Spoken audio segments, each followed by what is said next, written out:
dàgbé wa iná bẹ́ wa iná bẹ́ dàgbé wa èyí ló hàn bọ̀ yìí ló ti tọ́jú tó yìí iná lọ́pọ̀ yẹ wú gàmọ̀ yìí wa iná gbọ́ páyọ̀ pé iná gà ń máa gà kọjá wọ́n ti kọ́ tó iná bọ̀ páyọ̀ pé nkí ìdálé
sì máa ṣe ìsìn ìdágbére fún ọ pẹ̀lú ògo Ọlọ́run ní ọ̀la.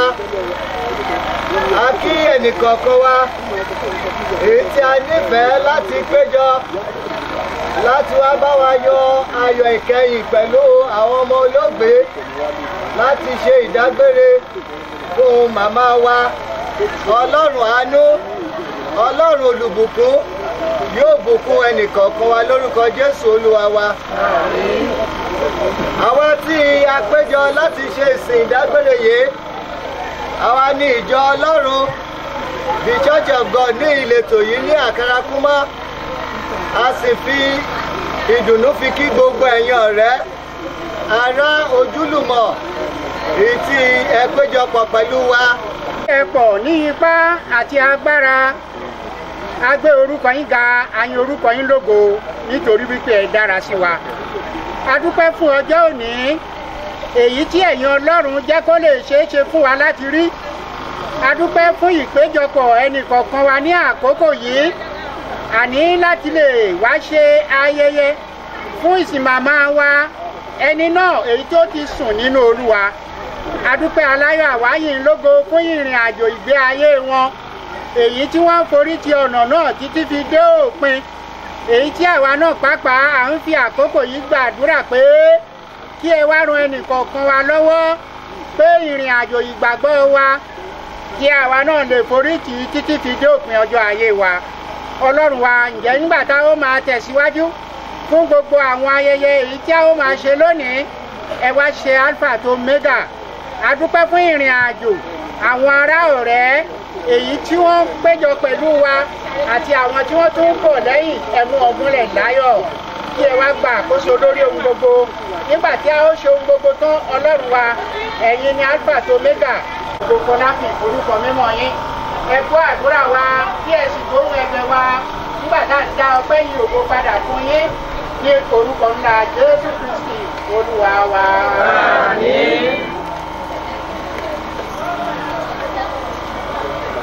Àmín.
kọ ní ojú ewé kejì. Ọlọ́run tọdún tó kọjá, ìrètí èyí tí ń bọ̀, ibi ìsádi wa ní ìjì àti ilé wa láéláé. Lábẹ́ òjìjí ìtẹ́ rẹ làwọn ènìyàn rẹ ń gbé, títí lápá rẹ̀ kan ṣoṣo ààbò wa sì ń dájú. Ẹgbẹ̀rún ọdún lójú rẹ bí alẹ́ kan lórí, bí ìṣọ̀kan láfẹ̀mọ́júmọ́ kí oòrùn kó tó là.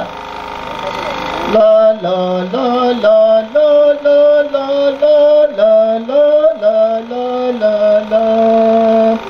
La la la la la la la la la la la la.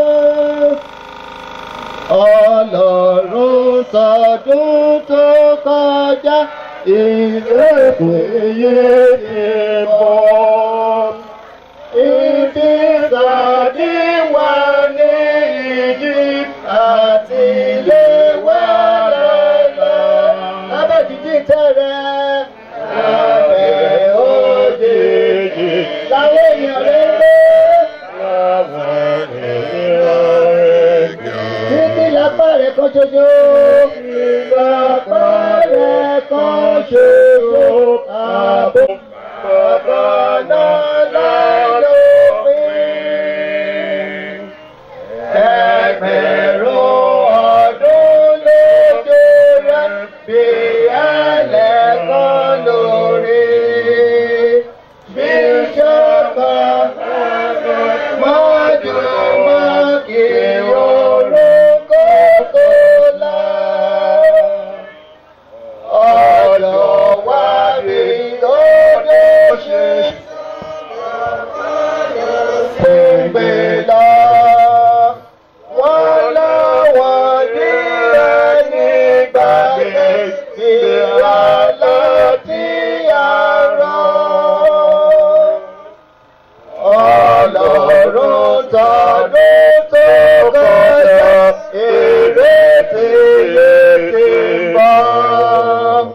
Máa ṣàbò àgbáyé lóde àti lé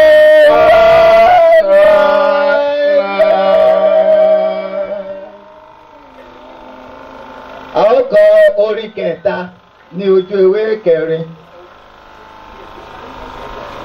Ọjọ́ ńlá lọ́jọ́ tí mo yan olùgbàlà lọ́lọ́run mi. Ó yẹ kí ọkàn mi máa yọ̀ kó sì ro ìhìn náà kalẹ̀. Iṣẹ́ ìgbàlà parí náà mọ́dí tolúwa mi lónìí. Òun ló pè mí tí mo sì jẹ́, mo fayọ̀ jẹ́ ìpè mímọ́ náà. Sinmi àìdúró ọkàn mi. Sinmi lé Jésù Olúwa, tani jẹ́ wípé ayé dùn ju ọ̀dọ̀ àwọn áńgẹ́lì. Kí n máa gbàdúrà, kí n máa ṣọ́ra, kí n sì máa yọ̀. Ọjọ́ ńlá lọ́jọ́ náà tí Jésù wẹ ẹ̀ṣẹ̀ mi nù. La la la la la la la la la la la la la la la la.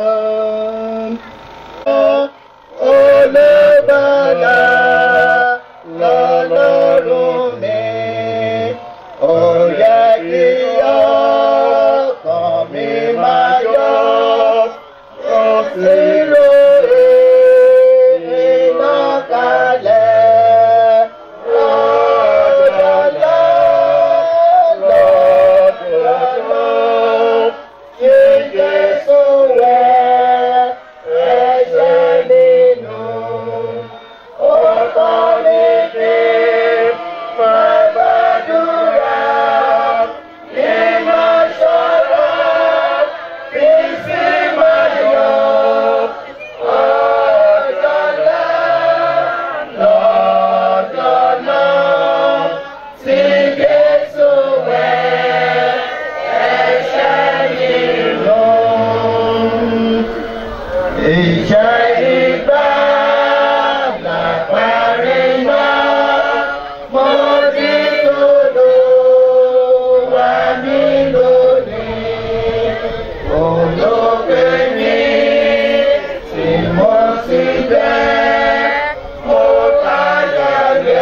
ohun ni àkókò wà fún àti ìgbà fún iṣẹ́ gbogbo lábẹ́ oòrùn, ìgbà bíbí ni àti ìgbà kíkú, ìgbà gbíngbìn àti ìgbà kíká ohun tí a gbìn, ìgbà pípa àti ìgbà ìmúláradá, ìgbà wíwó lulẹ̀ àti ìgbà kíkọ́, ìgbà sísọkún àti ìgbà rírẹ́rìn, ìgbà ṣíṣọ̀fọ̀ àti ìgbà jíjó, ìgbà kíkó òkúta dànù àti ìgbà kíkó òkúta jọ, ìgbà fífọwọ́ kóni mọ́ra àti ìgbà fífàsẹ́yìn ní fífọwọ́ kóni mọ́ra, ìgbà wíwárí àti ìgbà sísọnù, ìgbà pípamọ́ àti ìgbà ṣíṣátì, ìgbà fífàya àti ìgbà rírọ́, ìgbà dídákẹ́ àti ìgbà fífọhùn, ìgbà láti fẹ́ àti ìgbà láti kórìíra, ìgbà ogun àti ìgbà àlàáfíà. Èrè kí ni ó wà fún òṣìṣẹ́ nínú làálàá iṣẹ́ rẹ̀? Mo ti rí iṣẹ́ tí Ọlọ́run fi fún àwọn ọmọ ènìyàn láti máa ṣiṣẹ́ nínú rẹ̀. Ó ti ṣe ohun gbogbo dáradára. Nígbà tirẹ̀ pẹ̀lúpẹ̀lú ó fi ayérayé sí wọn ní àyà. Bẹ́ẹ̀ ni ẹnìkan kò lè rídìí iṣẹ́ náà tí Ọlọ́run ṣe láti ìpilẹ̀ṣẹ̀ títí dé òpin.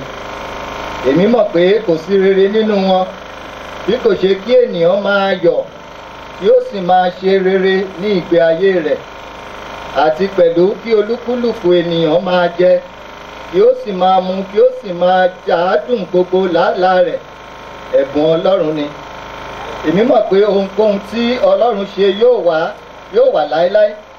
A kò lè fi ohun kan kún un, bẹ́ẹ̀ ni a kò lè mú ohun kan kúrò nínú rẹ̀.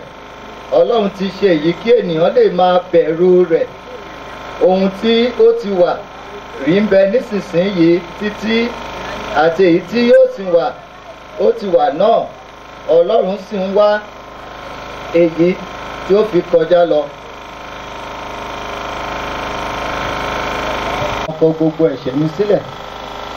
Ìwọ lolùràpadà olùgbàlà, ìwọ nìkan ló yẹ, Jésù nìkan ni. Nínú ilé ògo àti ayọ̀ láéláé náà, èmi yóò sìn ọ́ ní ọ̀run dídán, èmi yóò kọrin pẹ̀lú adé dídán. Ìwọ nìkan ló yẹ, Jésù nìkan ni.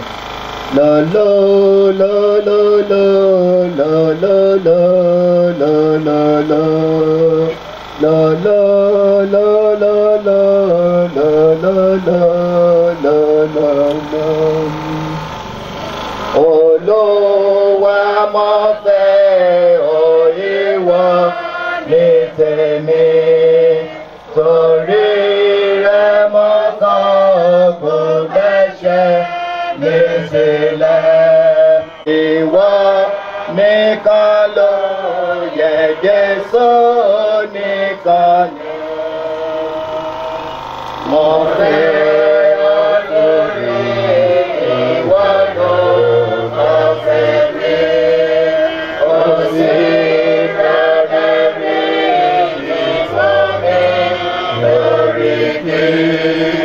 Mo fẹ́ ọ torí ìwọ wà lórí rẹ̀. Ìwọ nìkan ló yẹ, Jésù nìkan ni.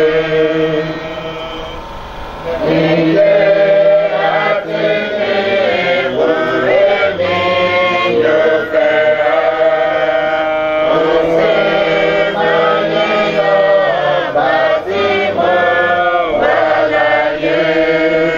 Kì í ṣe wí nígbà tí mo sọ mọ́ ilé.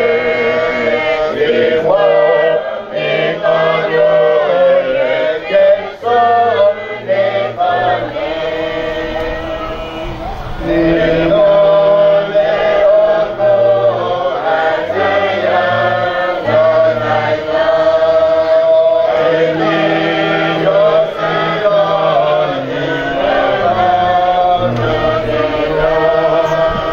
Èmi yóò kọrin pẹ̀lú àdéhùn. Síbẹ̀ a ó ríra wa, a ó máa bá wa yọ̀. ẹni tí ò bá tí ní Jésù ló ń pàdánù nínú ayé yìí, yóò sì pàdánù lé ọ̀run. Ṣùgbọ́n nígbà tí o bá rántí pé irú àkókò báyìí bí irú ti màmá fẹ́ kan ìwọ náà, tàbí ẹnìkan wà níbi tí ò ní gba adé yẹn, ẹnìkan wà níbi tí ò ní dé ibi tí màmá dé yìí, kò sí, gbogbo alamadé bẹ̀, ṣùgbọ́n ọjọ́, ọdún, oṣù á jìnnà síra wa lórúkọ Jésù. Ṣùgbọ́n gbogbo rẹ̀ tí à ń sọ ni pé kí àkókò irú bẹ́ẹ̀ kó tó dé, tí apá ò ní lè ṣe é gbé, tí ẹnu kò lè ṣe é sọ, ẹ jẹ́ kí a lè tètè sọ̀rọ̀ sókè láti pe Jésù sínú ayé wa. Nítorí ìyẹn ni kókó. Ẹni tó bá gbọ́ ọmọ gbọ́, ó ní ìyè tí kò ní pẹ̀kun. Ẹni tí kò gbọ́ ọmọ gbọ́ kì yóò rí ìyè ní Bíbélì wí, o kò ní rí. Kì í ṣe pé bóyá ó máa rí, ó ní kò ní rí. Ṣùgbọ́n wá sọ̀rọ̀ kan, ó ní ìbínú Ọlọ́run yóò ṣe kí ni? Yóò wà lórí irú ẹni bẹ́ẹ̀. Ìbínú Ọlọ́run kò ní sí lórí ẹnikẹ́ni lọ́rùn wa. Ṣùgbọ́n kí ìbínú Ọlọ́run kó má bàa sí ní kí àkókò irú báyìí ní ìgbà ọjọ́ tó ń bọ̀ kó tó dé, ẹ jẹ́ kí a lè tètè pe Jésù sínú ayé wa. Ìwé Róòmù sọ báyìí pé, Róòmù orí 10, ó ní pé bí ìwọ bá fi ẹnu rẹ jẹ́wọ́ Jésù lé Olúwa, tí ìwọ sì gbàgbọ́ ní ọkàn rẹ pé Ọlọ́run jí Jésù dìde kúrò ní òkú, a ó gbà ọ́ là. Ó ní ọkàn ni a fi gbàgbọ́ sí òdodo, ẹnu la fi ṣe kíni? Ẹnu la máa fi jẹ́wọ́ sí ìgbàlà. Ó ní ẹnikẹ́ni tó bá ṣàkégbe orúkọ Olúwa, kí ni Ọlọ́run yóò ṣe fún o? Ọlọ́run yóò gbà ọ́, Ọlọ́run yóò gbà á là. Tí o bá wà níbí lónìí, tí o wá bá àwọn ọmọ àti bàbá yọ ayọ̀ ìsìn ìdágbére fún arábìnrin wa tí ó ti sùn nínú Olúwa, ronú ara rẹ̀ wò pé ṣé a ti kọ orúkọ ẹ̀mí náà sínú ìwé ìyè. Jésù Olúwa sọ bẹ́ẹ̀, bí a bá rí ẹnikẹ́ni tí a kò kọ orúkọ rẹ̀ sínú ìwé ìyè, Ọlọ́run sọ báyìí pé, Jésù sọ pé à á sọ síbo? Ó ní bóyá, tó sọ pé bóyá màá sọ ṣá, ṣé Jésù sọ pé bóyá ni? Ṣé ó sọ pé bóyá màá jù tó bá lè wọ ọbẹ̀, tó tí ò bá wọ ọbẹ̀, ṣé Jésù sọ bẹ́ẹ̀? Ó ní màá ṣeé ṣe o, kò ṣeé ṣe. Nítorí náà, ìmúra rẹ sí ọ̀run rere, ọwọ́ rẹ ló wà báyìí o, bá ṣe ń ṣe tí màmá. Ìwọ náà múra kó tètè pe Jésù ní àṣálẹ́ yìí pé, Jésù Olúwa, ẹlẹ́ṣẹ̀ ni mí, mi ò lè bára mi là, gbà mí là, dárí àwọn ẹ̀ṣẹ̀ mi jì mí, fún mi ní ìyè àìnípẹ̀kun, kọ orúkọ mi sínú ìwé ìyè. Jésù Olúwa yóò sì ṣe bẹ́ẹ̀. Irú ìbùkún bẹ́ẹ̀ yóò jẹ́ ti ẹnìkọ̀ọ̀kan wa lórúkọ Jésù. Ní báyìí a ó pe nínú ọ̀kan nínú àwọn ọmọ màmá arákùnrin wa, Paul Akisu Osu, yóò fún wa ní ọ̀rọ̀ kíkà àkọ́kọ́ nínú ìtí wọn yóò máa kà fún wa láti ìwé Jòhánù, ìrere Jòhánù orí 11 láti ẹsẹ̀ kìíní dé ẹ̀kẹtàdínlọ́gbọ̀n. Ìṣe ìlú Màríà àti Mátà arábìnrin rẹ̀. Màríà náà ni ẹni tí ó fi òróró ìkunra fún Olúwa, tí ó sì fi irun orí rẹ̀ nu ẹsẹ̀ rẹ̀ nù. Arákùnrin rẹ̀ ni Lásárù ṣe, ara ẹni tí kò dá. Nítorí náà, àwọn arábìnrin rẹ̀ ránṣẹ́ sí i wípé, Olúwa, wò, ara ẹni tí ìwọ fẹ́ràn kò dá. Nígbà tí Jésù sì gbọ́ wípé àìsàn yìí kì í ṣe sí ikú, ṣùgbọ́n fún ògo Ọlọ́run, kí a lè yìn ọmọ Ọlọ́run lógo nípasẹ̀ rẹ̀. Verse 5. Jésù sì fẹ́ràn Mátà àti arábìnrin rẹ̀ àti Lásárù. Nítorí náà, nígbà tí ó sì gbọ́ pé ara rẹ̀, ó gbé ijọ́ méjì sí i níbi kan náà tí ó gbé wà. Ǹjẹ́ lẹ́yìn èyí lè ó wí fún àwọn ọmọ ẹ̀yìn rẹ̀ pé, ẹ jẹ́ kí a tún padà lọ sí Jùdíà. Àwọn ọmọ ẹ̀yìn rẹ̀ sì wí fún pé, Rábì, ní lọ́lọ́ yìí ni àwọn Júù ń wá ọ̀nà àti sọ ọ́ ní òkúta, ìwọ sì tún padà lọ síbẹ̀. Jésù dáhùn pé, wákàtí méjìlá tí ń bẹ nínú ọ̀sán kan, bí ẹnikẹ́ni bá rìn ní ọ̀sán kì yóò kọsẹ̀, nítorí tí ó rí ìmọ́lẹ̀ ayé yìí. Ṣùgbọ́n bí ẹnìkan bá rìn ní òru, yóò kọsẹ̀ nítorí tí kò sí ìmọ́lẹ̀ nínú rẹ̀. Verse 11 nǹkan wọ̀nyí ni ó sọ lẹ́yìn èyí ni ó sì wí fún wọn pé Lásárù ọ̀rẹ́ wa sùn, ṣùgbọ́n èmi ń lọ kí èmi kí ó lè jí dìde nínú oorun rẹ̀. Nítorí náà àwọn ọmọ ẹ̀yìn rẹ̀ wí fún pé Olúwa, bí ó bá ṣe pé ó sùn yóò sùn. Ṣùgbọ́n Jésù ń sọ ti ikú rẹ̀, ṣùgbọ́n wọ́n rò pé ó ń sọ ti oorun sísùn. Nígbà náà ni Jésù wí fún wọn gbangba pé Lásárù kú, èmi sì yọ̀ nítorí yín tí èmi kò sí níbẹ̀ tí ẹ lè gbàgbọ́, ṣùgbọ́n ẹ jẹ́ kí a lọ sọ́dọ̀ rẹ̀. Nítorí náà Tọ́másì, ẹni tí à ń pè ní Dídímù, wí fún àwọn ọmọ ẹ̀yìn ẹgbẹ́ rẹ̀ pé ẹ jẹ́ kí àwa náà lọ kí a lè bá a kú pẹ̀lú. Nítorí náà nígbà tí Jésù dé, ó rí i pé a ti tẹ́ ẹ sínú ibojì ní ìjọ mẹ́rin náà. Ǹjẹ́ Bẹ́tánì súnmọ́ Jerúsálẹ́mù tó fọ́lọ́ǹgì 15. Ọ̀pọ̀ nínú àwọn Júù sì wá sọ́dọ̀ Mátà àti Màríà láti tù wọ́n nínú nítorí tí arákùnrin wọn. Nítorí náà nígbà tí Mátà gbọ́ pé Jésù ń bọ̀ wá, ó jáde lọ ìpàdé rẹ̀, ṣùgbọ́n Màríà jókòó nínú ilé. Nígbà náà ni Mátà wí fún Jésù pé Olúwa, bá ṣe pé ìwọ ti wà níhìn, arákùnrin mi ìbá kú. Ṣùgbọ́n nísinsìnyí náà wọ́n mọ̀ pé ohunkóhun tí ìwọ bá béèrè lọ́wọ́ Ọlọ́run yóò fi fún ọ. Jésù wí fún pé arákùnrin rẹ yìí yóò jíǹde. Mátà wí fún pé mo mọ̀ pé yóò jíǹde bí àjíǹde nígbẹ̀yìn ọjọ́. Jésù wí fún pé èmi ni àjíǹde àti ìyè. Ẹni tí ó bá gbà mí gbọ́ bí ó tilẹ̀ kú yóò yè.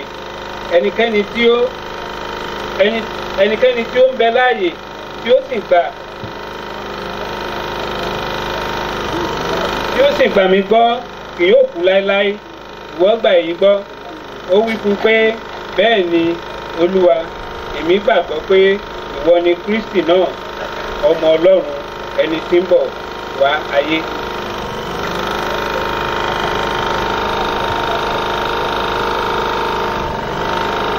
Praise the Lord. Láì wàásù gbogbo wa la ti gbọ́ ẹsẹ̀ tí wọ́n kà fún wa. Kókó ohun tí wọ́n mú jáde níbẹ̀ òun ni Jésù àjíǹde àti ìyè. Jésù sọ fún Màríà àti Màtá pé ẹnikẹ́ni tó bá gbà mí gbọ́ kò ní kú láéláé.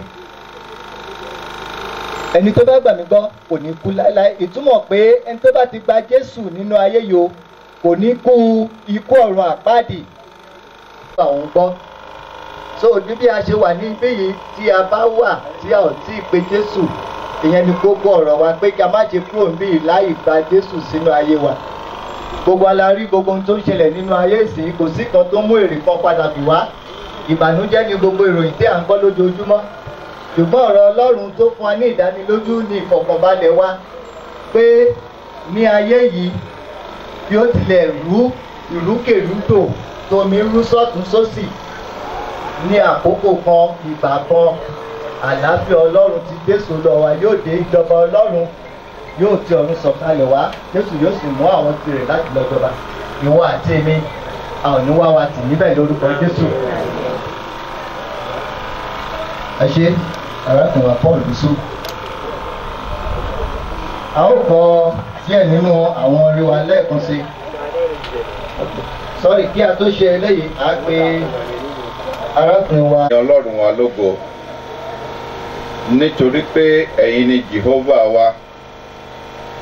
Ẹ̀yin lẹ mọ̀ ìbẹ̀rẹ̀ àti òpin ohun gbogbo. Àwa dúpẹ́ fún ọjọ́ òní, èyí tí ẹ̀yin Ọlọ́run yà sọ́tọ̀ láti péjọ fún ìsìnrántí arábìnrin wa. A dúpẹ́ wípé ọ̀rọ̀ yín ó ti fi yé wa wípé ohun gbogbo làkókò wà fún. a dúpẹ́ fún àkókò àti ọjọ́ èyí tí a bí wọn. Àwa sì dúpẹ́ fún ọdún ọjọ́ èyí tí wọ́n lò nílé ayé. Ẹ ṣeun pé ẹ̀yin Ọlọ́run ẹ pè wọ́n sì jẹ́ ìpè yín. Lónìí ẹ̀yin mú wa rántí òpin ohun gbogbo fún ènìyàn. A dúpẹ́ fún àwọn ọ̀rọ̀ yín àti orin ìyìn tí a ti kọ. Ọlọ́run wa ẹ wá gba ògo. Gbogbo ohun tí ó kù tẹ́ ò ṣe lónìí, Ọlọ́run ẹ jẹ́ kí ó fi ògo àti ìyìn ẹ̀yin Ọlọ́run hàn. Bẹ́ẹ̀ sì ni gbogbo wa èyí tí a péjọ síbí, ẹ jẹ́ kí a rí ìtùnú àti ìrètí nínú ọ̀rọ̀ yìí. Ẹ bùkún wa, oore ọ̀fẹ́ yìí kí ó tó fún wa. A fi arákùnrin wa, bàbá wa Wùsùwùsà lẹ́yìn lọ́wọ́ àti àwọn ọmọ rẹ̀, ìdílé rẹ̀. Ẹ̀yin ni Ọlọ́run tí ń tuni nínú, ẹ tù wọ́n nínú. Ẹ jẹ́ kí ó máa ní ìtẹ̀síwájú àti ìlú. Ẹ jẹ́ kí àlàáfíà kí ó wà níbi gbogbo. Ẹ ràn wá lọ́wọ́ kí ẹ gbọ́ àdúrà wa, nítorí pé àwa mú wá ní orúkọ rẹ̀, Jésù Kristi Olúwa wa. Ó bá kan mi bí ìdánwò bá dé, kí èyí jẹ́ ìtùnú mi. Pé Kristi wá fún ìrànlọ́wọ́ mi, ó sì ti ta ẹ̀jẹ̀ rẹ̀ fún mi. Ó dára fọkàn mi, ó dára fọkàn mi.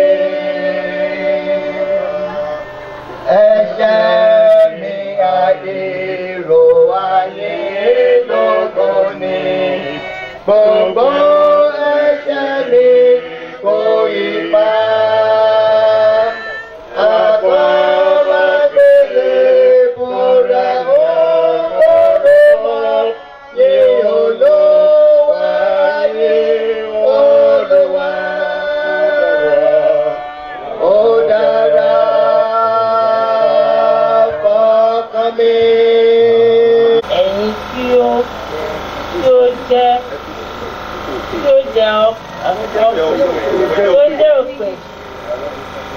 Ara ní ti àwọn tí ó sùn pé ẹ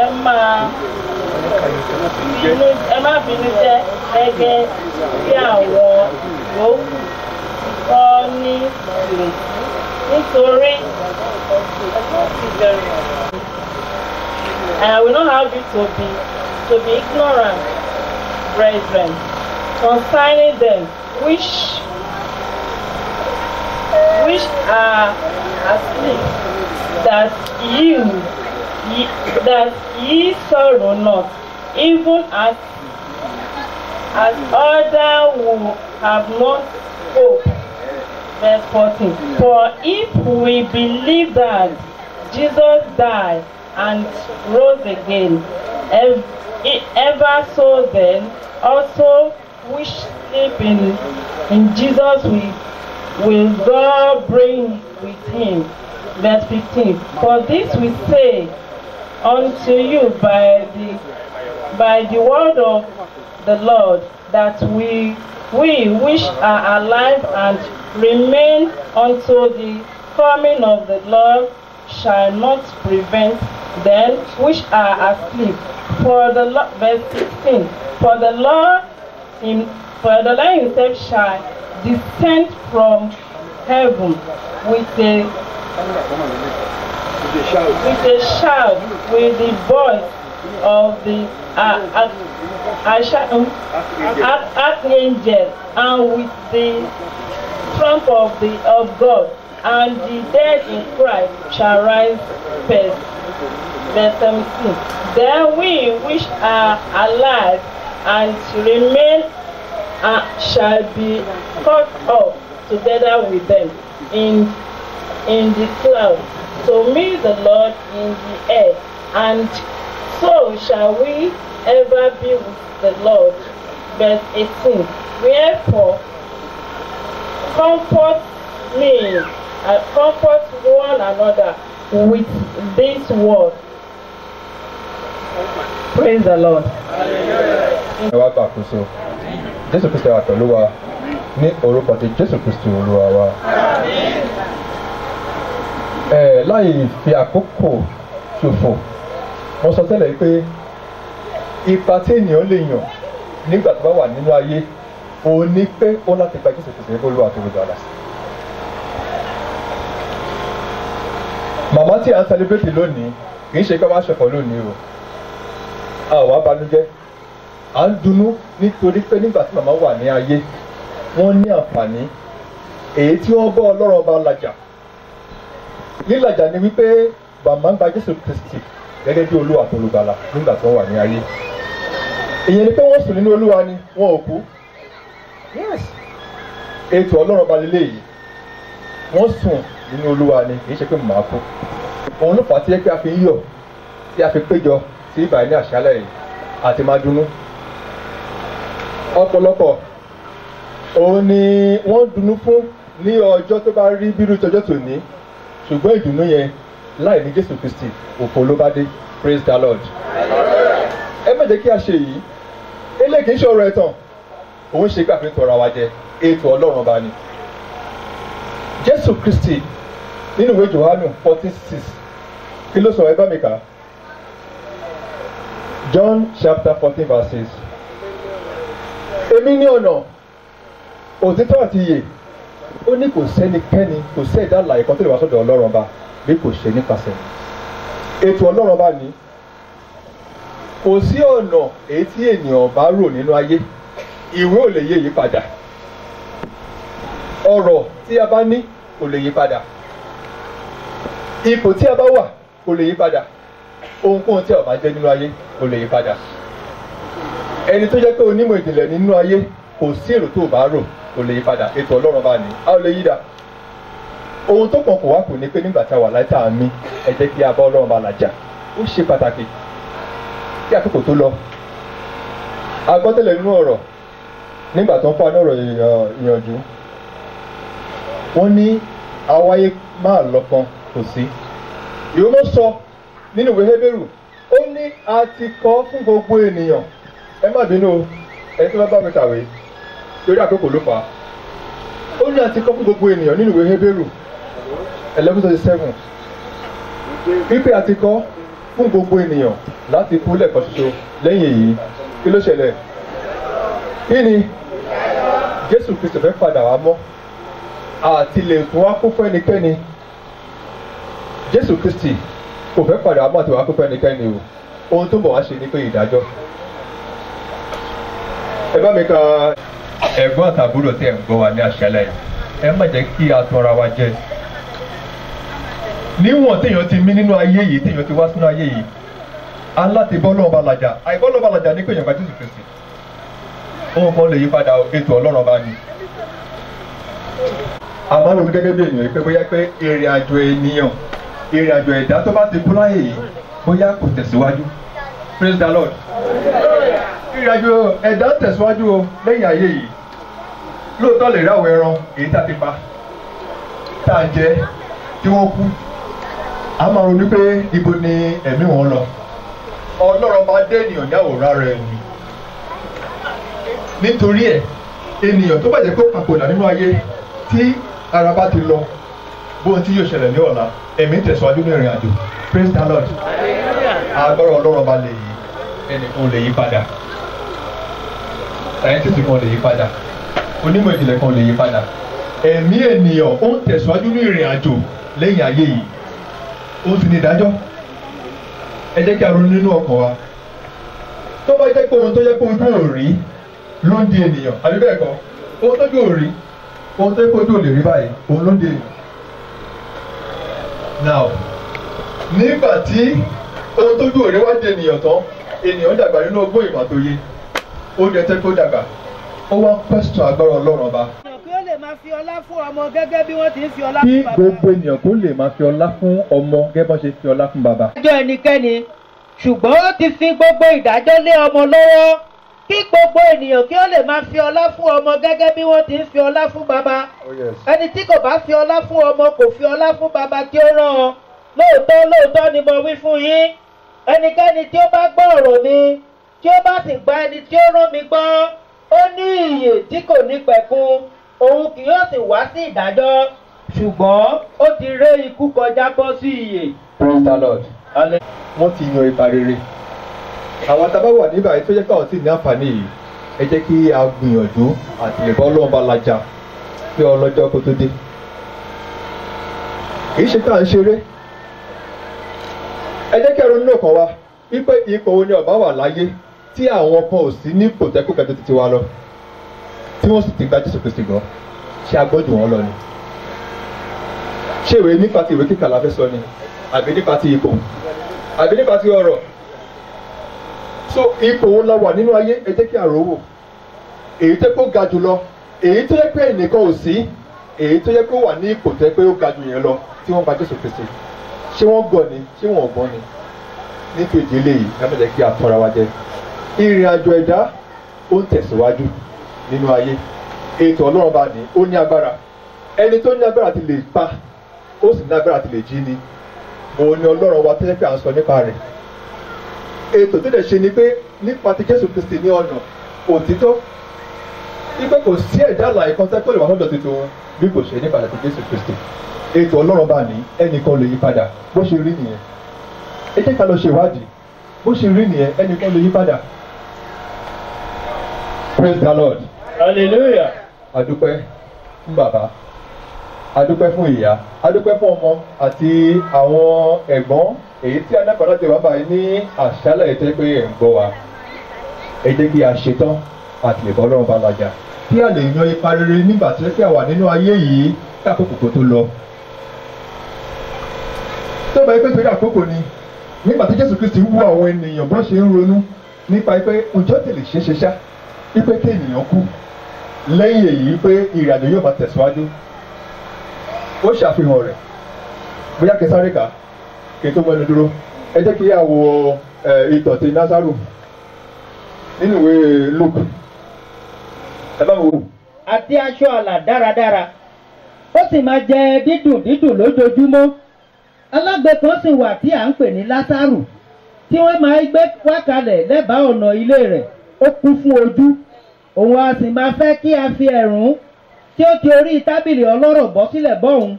Àwọn ajá sì wá, wọ́n sì fà á lé ojú lá, ó sì ṣe. Alágbe kú, a sì ti ọwọ́ àwọn áńgẹ́lì gbé e lọ sí òókan àyà Abraham. Ọlọ́rọ̀ náà sì kú pẹ̀lú, a sì sin.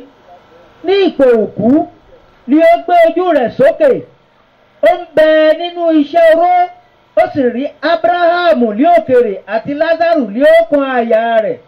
Ó sì ké wípé, bàbá Abrahamu, ṣàánú fún mi, kí o sì rán Lásárù kí ó tẹ orí ìka rẹ̀ bọ mi, kí ó sì fi tù mí lé ahọ́n, nítorí èmi joró nínú ọ̀wọ́ iná yìí. Ṣùgbọ́n Abrahamu wípé, ọmọ, rántí pé nígbà ayé rẹ ìwọ ti gba ohun rere tirẹ̀, àti Lásárù ohun búburú, ṣùgbọ́n nísinsìnyí ara rọ̀ ọ́, ìwọ sì ń joró. Àti pẹ̀lú gbogbo èyí, a gbé ọ̀gbun ńlá kan sí agbede méjì àwa àti ẹ̀yin, kí àwọn tí ń fẹ́ má bàa lè rékọjá láti ìhín lọ sọ́dọ̀ yín, kí ẹnikẹ́ni má sì lè ti ọ̀hún rékọjá tọ̀ wá wá. Ó sì wí pé, ǹjẹ́ mo bẹ̀ ọ́ bàbá, kí ìwọ kí ó rán ọ lọ sí ilé bàbá mi, nítorí mo ní arákùnrin 5 kí ó lè rò fún ọ kí àwọn kí ó má bàa wá sí ibi oró yìí pẹ̀lú. Abrahamu sì wí fún pé wọ́n ní Mósè àti àwọn wòlíì, kí wọ́n kí ó gbọ́ tiwọn. Ó sì wí pé bẹ́ẹ̀ kọ́ Abrahamu bàbá, ṣùgbọ́n bí ẹnìkan bá ti inú òkú tọ̀ wọ́n lọ, wọn yóò ronúpìwàdà. 31. Ó sì wí fún pé bí wọn kò bá gbọ́ ti Mósè àti ti àwọn wòlíì, a kì yóò yí wọn ní ọ̀pọ̀ padà bí ẹnìkan tilẹ̀ ti inú òkú dìde. Praise the Lord. Hallelujah. Ẹ ṣeun lọ́pọ̀lọpọ̀. Àwọn agbọ́rọ̀mọ̀ òtítọ́ nìyẹn. Ó wà láyé rẹpẹtẹ. Sàtáni á máa tàn wọ́n, á máa fọwọ́ máa rọrí wọn díẹ̀díẹ̀ títí wọ́n fi papòdà kúrò nínú ayé.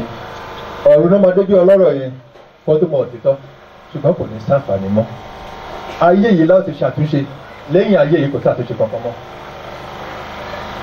bẹ́ẹ̀ náà ni a ti sọ ìwé mọ́ ti sọ ó ti jẹ́rìí sí nínú ìwé Hébérù chapter 9 verse 27 ẹ má ṣe bí ni mo ṣe mistake tẹ́lẹ̀ chapter 9 ni verse 27 fáwọn àtàbánàpá náà ti lè kàtàbádélé ó ní a ti kọ fún gbogbo ènìyàn láti kú lẹ́ẹ̀kan ṣoṣo lẹ́yìn èyí ìdájọ́ bó ṣe rí nìyẹn nípa èyí nígbà tá a wà láyé ẹ jẹ́ kí a yan ipa tí màmá yàn ohun tó pàtàkì fẹ́ celebrate nìyẹn o tó bá jẹ́ nípa pé léyìí pé wọ́n ti yan ipa rere ni àpẹ̀wájú kò sí báyìí pé à ń celebrate wọn celebration táwa ń ṣe nìyẹn celebration táwa ń ṣe ni pé màmá ò kú màmá sùn ni a ní ìdánilójú pé ní ọjọ́ kan a ó pàdé ní ọ̀run praise the Lord but ipa tí yorùbá yàn nínú ayé ipa méjì ni o ìkan sí ọ̀run rere nínú ìjọba ti Kristi ìmíì òun ni pé nínú adágún iná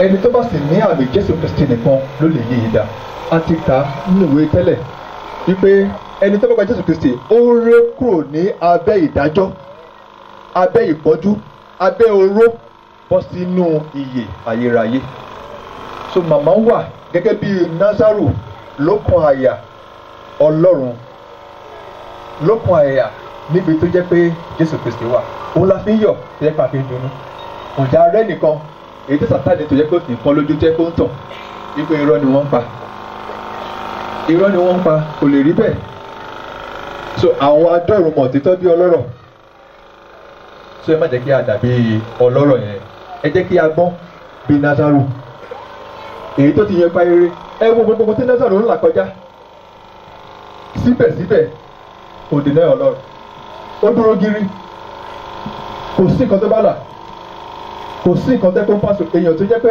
tí ọlọ́rọ̀ bá ti jẹun tán lẹ́yìn èyí àwọn tó bá ti kó dànù á máa ṣàjẹ síbẹ̀síbẹ̀ ó dúró Jésù Kristi ẹ̀rí pé gbàgbọ́ yẹn ó lágbára because ó mọ̀ pé ayé yìí fúngbà díẹ̀ ni àkókò kan yóò wá tẹ́ pé òun ó wà pẹ̀lú Jésù Kristi a sì lọ nínú ẹ̀mí a fi hàn ohun tó yẹ kó ṣẹlẹ̀ ohun ẹ̀mí ni èyí Jésù Kristi fi hàn wá so bẹ́ẹ̀ torí pé ọ̀pọ̀lọpọ̀ ló ń ronú nínú ọkàn wọn pé irọ́ ni wọ́n pa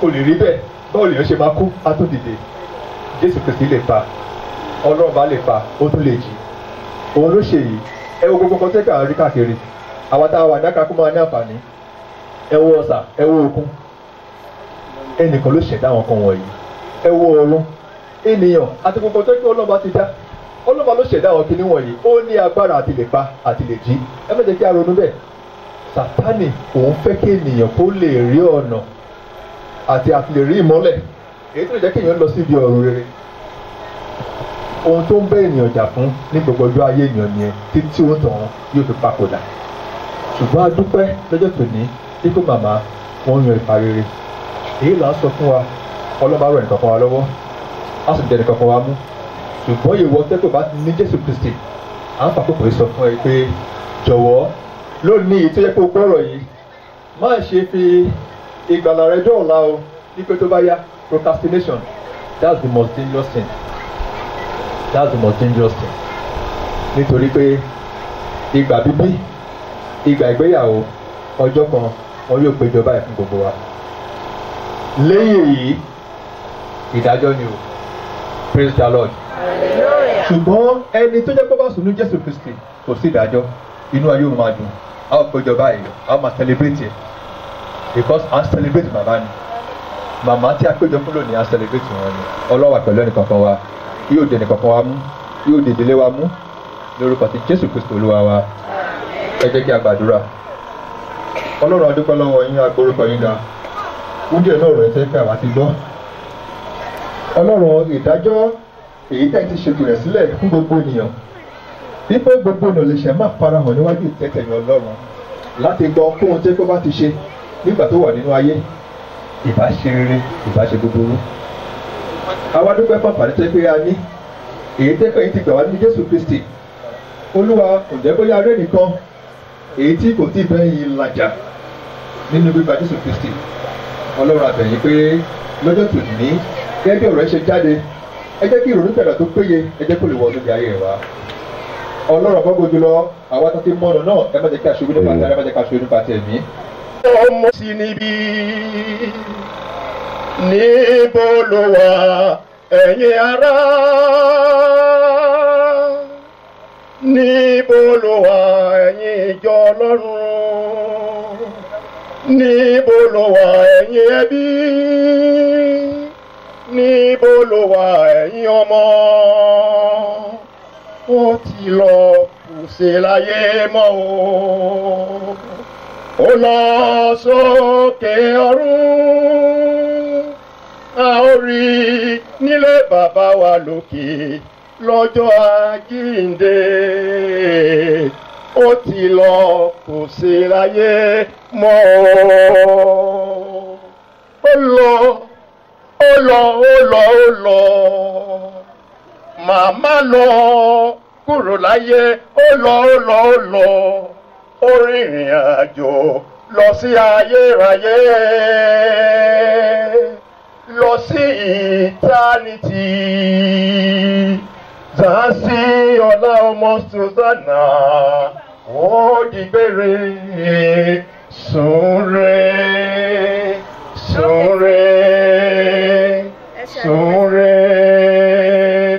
afẹ́ràn rẹ̀ ṣùgbọ́n Jésù fẹ́ ọ jùlọ afẹ́ràn rẹ̀ ṣùgbọ́n létí ọ̀run kọ̀ sílẹ̀ wá gba èrè rẹ̀ lọ́jọ́ àjíǹde ó ti lọ kò sí láyé mọ́ o àìsàn ló mú ọ lọ owó ẹlẹ́dàá rẹ ní súnre ìjọ Ọlọ́run ẹbí ọ̀rẹ́ onílé àtàlejò ẹ̀yin ọmọ bàbá wa kú ìrọ́jú Olúwa yóò tì í nínú ayé yín kò má ní bàjẹ́ ẹnjìníà ó lọ ó rìnrìn àjò lọ sí ayérayé lọ sí eternity Zansi ọlá ọmọ Susanna ó dìgbére súnre ìgbà ìkẹyìn là wà nínú ayé òṣì mo bá gba Jésù lólúwa olùgbàlà rẹ torí pé màá yí kórè oko làkórè ọkàn. ìlú kan ń bẹ báwa nígbàgbọ́ ìlú kan ń bẹ báwa nígbàgbọ́ àyànfẹ́ múra kálẹ̀ dé ìlú ògo. ìlú ológo àyànfẹ́ múra kálẹ̀ dé ìlú ògo. ìlú kan ń bẹ kálẹ̀ dé ìlú ògo. àyànfẹ́ múra kálẹ̀ dé ìlú ògo. àyànfẹ́ múra kálẹ̀ dé ìlú ògo. àfàwà onígbà ìlú kan ń bẹ fàwà onígbàgbọ́. àyànfẹ́ múra kálẹ̀ dé ìlú ògo. àyànfẹ́ múra kálẹ̀ dé ìlú ògo. àyànfẹ́ múra kálẹ̀ dé ìlú ògo. Hallelujah, hallelujah, ni wọ́n gbọ́rùn. Hallelujah, hallelujah, lórí àwọn gẹ̀ẹ́lì. Hallelujah, hallelujah, lórí tí wọ́n kọ̀. Hallelujah, lórí tí wọ́n kọ̀ lọ́rùn. Hallelujah, hallelujah.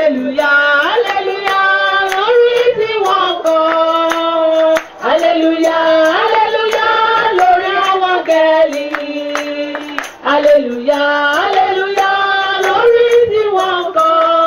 Hallelujah, lórí tí wọ́n kọ́ lọ́rùn. Hallelujah, hallelujah, lórí tí wọ́n kọ́. Hallelujah, hallelujah, lórí àwọn gẹ̀ẹ́lì. Hallelujah, hallelujah, lórí tí wọ́n kọ́. Hallelujah, lórí tí wọ́n kọ́ lọ́rùn.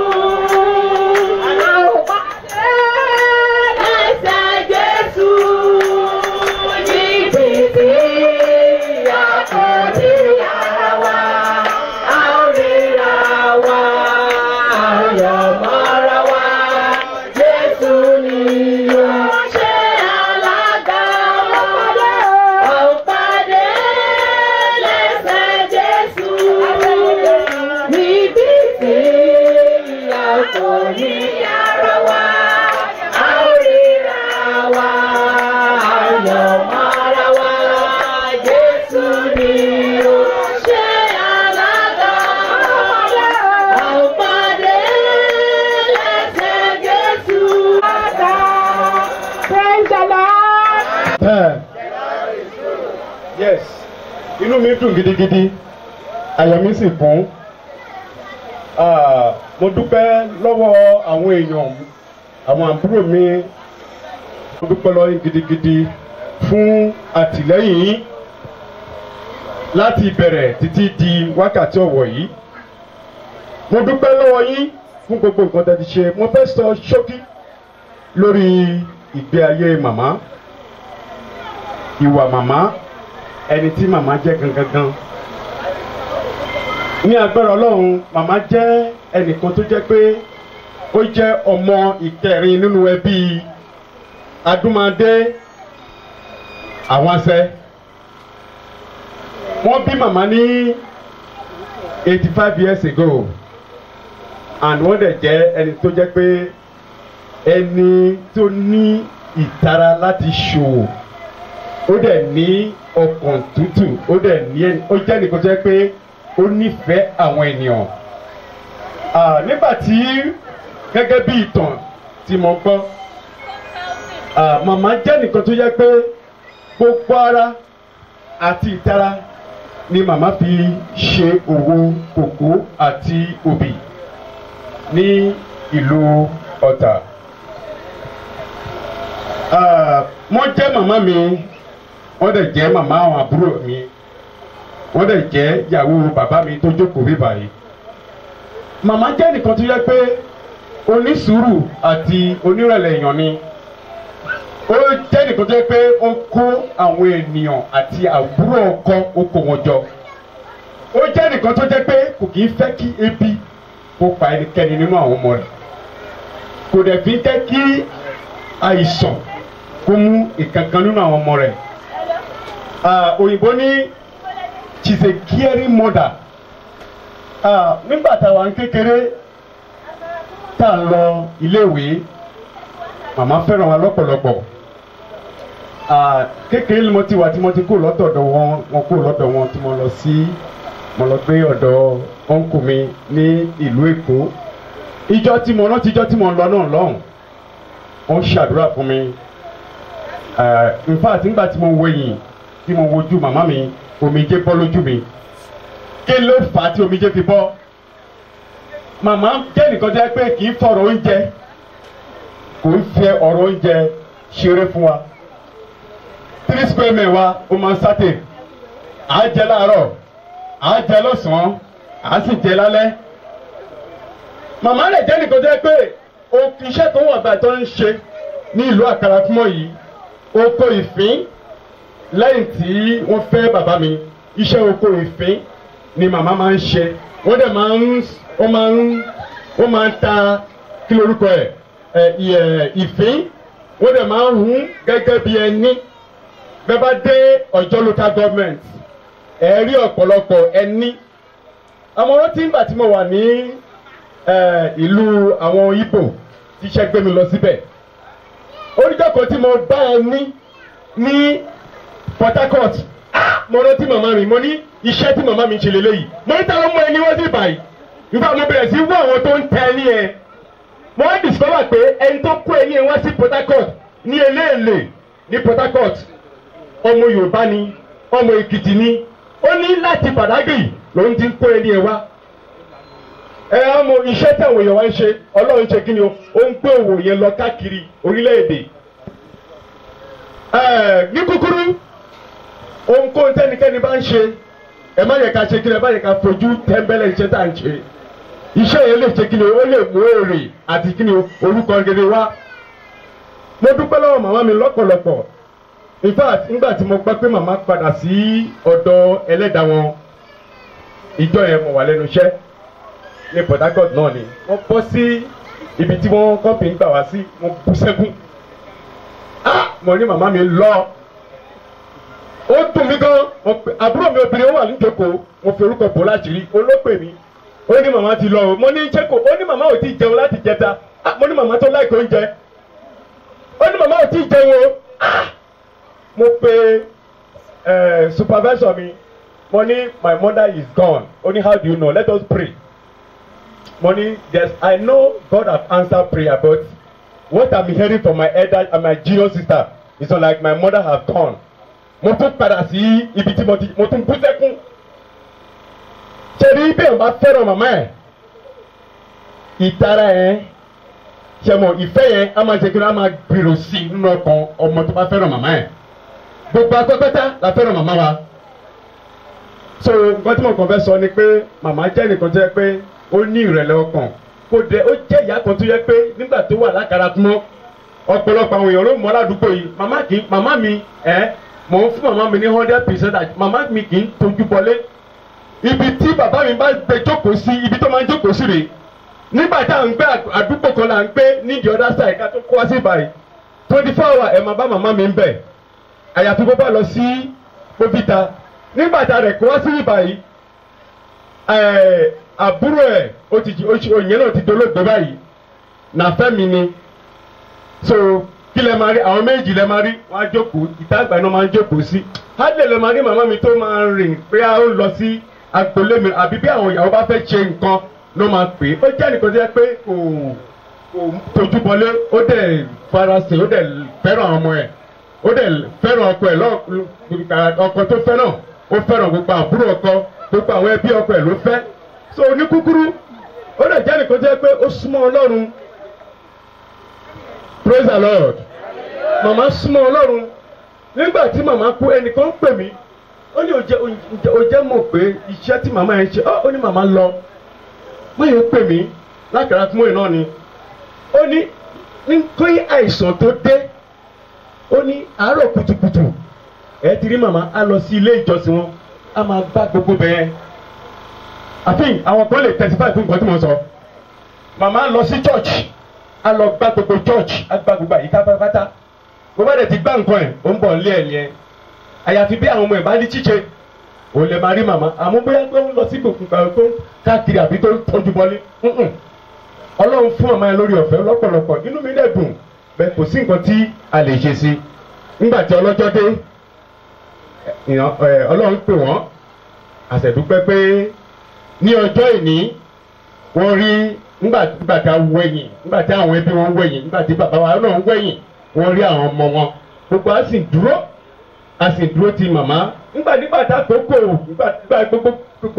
àkókò tó ń ṣàìsàn gbogbo àwọn ọmọ wọn kò sí kankan tó mọ wà lájò ń gbà yẹn ó sì dúpẹ́ lọ́wọ́ àwọn ọmọ àbúrò mi fún akitiyan wọn tó ń tọ́jú màmá mo dúpẹ́ lọ́wọ́ àwọn ìjọ fún àtìlẹ́yìn wọn màmá jẹ́ nìkan tó yẹ pé ó súnmọ́ Ọlọ́run á dẹ̀ tẹ́ wọn sí afẹ́fẹ́ lórúkọ Jésù Ọlọ́run á tẹ́ wọn sí afẹ́fẹ́ lórúkọ Jésù àwọn náà á dàgbà á ju màmá lọ ní orúkọ Jésù nǹkan tí mo kàn fẹ́ rọ oníkálukú ní àṣálẹ́ yìí tẹ́rí gbogbo nǹkan tá à ń ṣe báyìí olúwàánú àpótí ìkẹyìn yẹn o àpótí ìkẹyìn là ń pè é kò sẹ́nikẹ́ni tí ò ní jù sínú àpótí yìí gbogbo nǹkan tá à ń ṣe báyìí màmá ò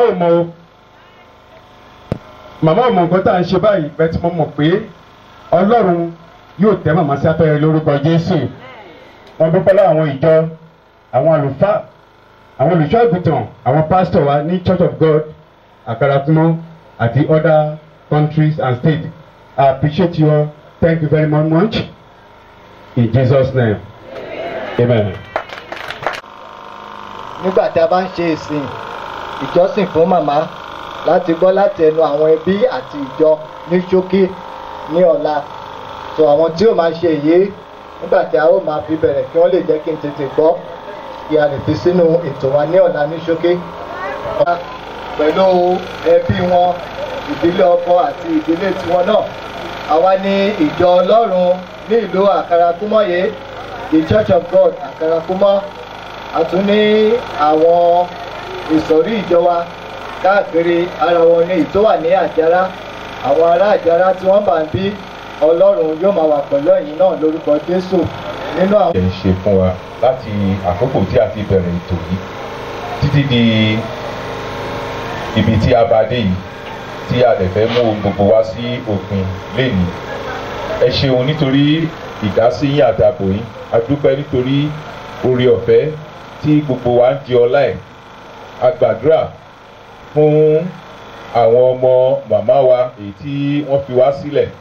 A gbàdúrà ní fún bàbá wa pàápàá èyí tí wọ́n fi sílẹ̀ pẹ̀lú wípé kẹ́yìn Ọlọ́run wa lè dá wọn sí àti àwọn ọmọ wọn. Ẹ jẹ́ kí ọdún yóò jìnnà sí ọdún. Àlàáfíà yín ẹ jẹ́ pé máa bá wọn gbé. Ẹ tù wọ́n nínú ní ọ̀nà gbogbo tẹ̀yìn Ọlọ́run gbà tu ènìyàn nínú. Nítorí pé ìtùnú ẹ̀yìn Ọlọ́run òun ni ó jẹ́ ìtùnú èyí tí ó níye lórí. À ń bẹ̀rẹ̀ lọ́dọ̀ yín pé kí ẹ wá dúró tì wọ́n kẹsì jẹ́ kí inú wọn kí ó dùn.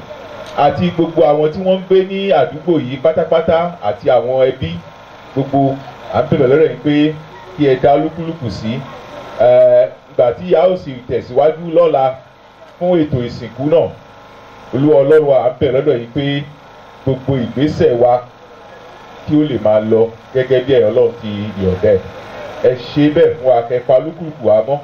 Bí ẹsẹ̀ wa ṣe pé lẹ́ni, à ń bẹ̀ ní pé tó bá dọ̀la kẹtí jẹ́ kẹsẹ̀ wa tún pé báyìí àbí jù báyìí lọ pẹ̀lú. Àdúrà lórúkọ ńlá ti Jésù Kristi Olúwa wa.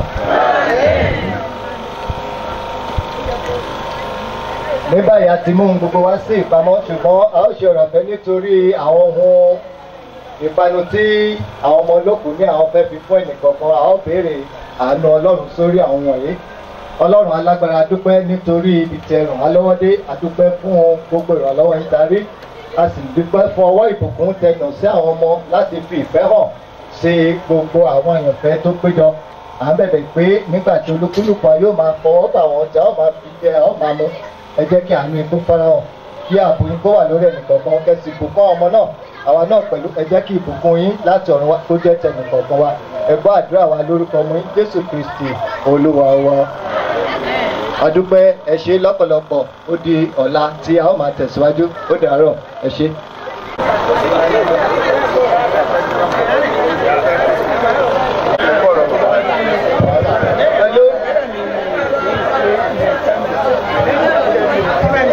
Praise the Lord. Ẹ̀jọ̀ àwọn olókùn ní kí gbogbo wa jókòó sí ibi tí a wà ká má ṣe kúrò ńbẹ̀.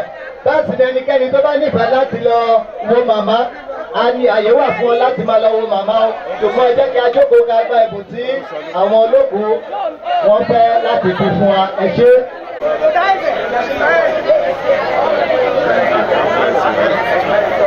Thank you.